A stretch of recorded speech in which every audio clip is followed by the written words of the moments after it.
Halo semua, perkenalkan, nama saya Weni Dela dari Prodi Manajemen Semester 2, mahasiswi dari STIE Gentiaras Bandar Lampung. Dalam video ini, saya akan membahas tentang strategi perubahan diri menghadapi new normal dengan menggunakan teori POAC atau PDCA. Kurang lebih 3 bulan, kita sudah berperang melawan COVID-19. Pemerintah menyiapkan strategi yaitu hidup berdampingan dengan COVID-19. Demi menyelamatkan hidup warga dan juga menjaga negara agar tetap berdaya untuk menjalankan fungsinya. New normal diberlakukan lantaran kita tidak bisa terus-menerus berada di dalam rumah dan juga tidak mungkin aktivitas sosial dan ekonomi berhenti tanpa kepastian yang menyebabkan kebangkrutan total, PHK massal, dan bahkan menyebabkan krisis sosial.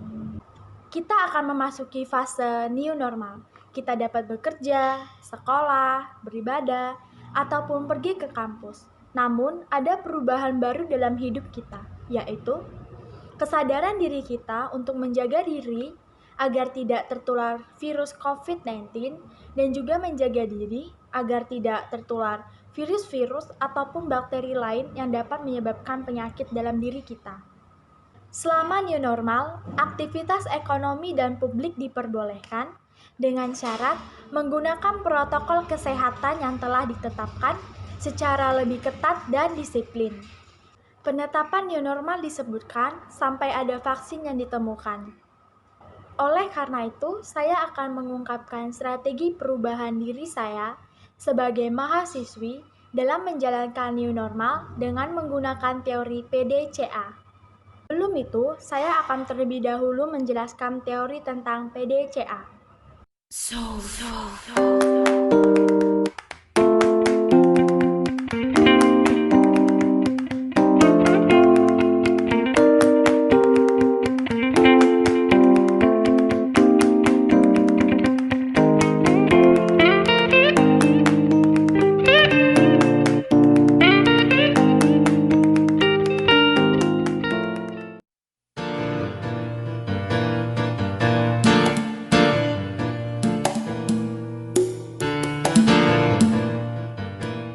Pertama adalah plan. Plan adalah rencana. Rencana saya dalam menjalankan new normal yaitu yang pertama, menjaga kesehatan tubuh dan imunitas. Yang kedua, mengatur waktu belajar. Yang ketiga, menjaga pola makan. Yang keempat, mengikuti kegiatan internal dan eksternal kampus. Yang kelima, menjaga dan memelihara kebersihan diri ataupun lingkungan sekitar. Yang keenam, membudayakan mencuci tangan. Dan yang ketujuh adalah mengatur aktivitas dan kegiatan sehari-hari. Yang kedua adalah do atau melaksanakan. Saya akan membeli masker kain lebih dari satu karena masker kain dapat dicuci dan digunakan kembali. Kemudian saya akan membeli hand sanitizer. Lalu pada malam hari saya akan tidur lebih awal dan pada pagi hari saya akan bangun lebih awal dan menyiapkan sarapan untuk saya. Sebelum saya melakukan aktivitas atau kegiatan saya pada pagi hari, saya akan terlebih dahulu merapikan atau membersihkan kamar saya. Kemudian, saya juga akan membuat jadwal belajar saya agar saya dapat mengatur waktu belajar saya. Lalu, saya juga akan membeli atau menyediakan minuman jahe di dalam kos-kosan saya. Saya akan menjaga jarak dengan orang-orang di sekitar saya, terutama jika orang tersebut sakit.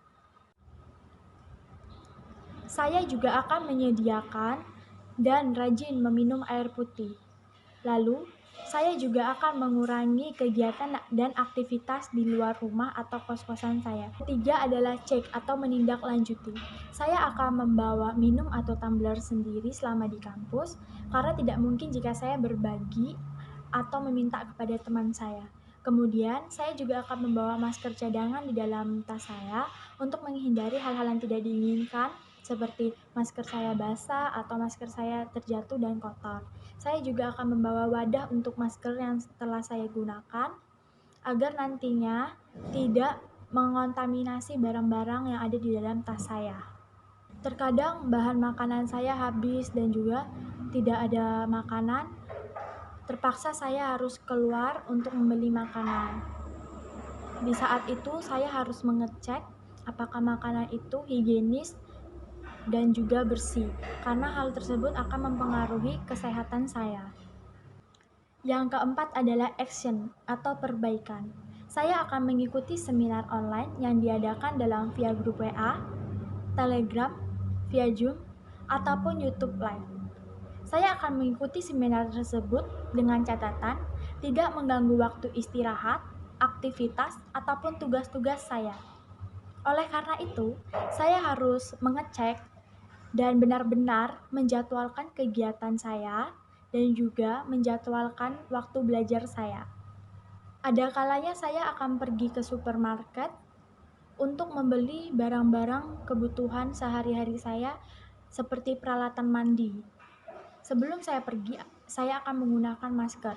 Dan setelah pulang, saya akan mencuci tangan saya dan juga saya akan mencuci barang-barang belanjaan saya agar barang-barang tersebut higienis.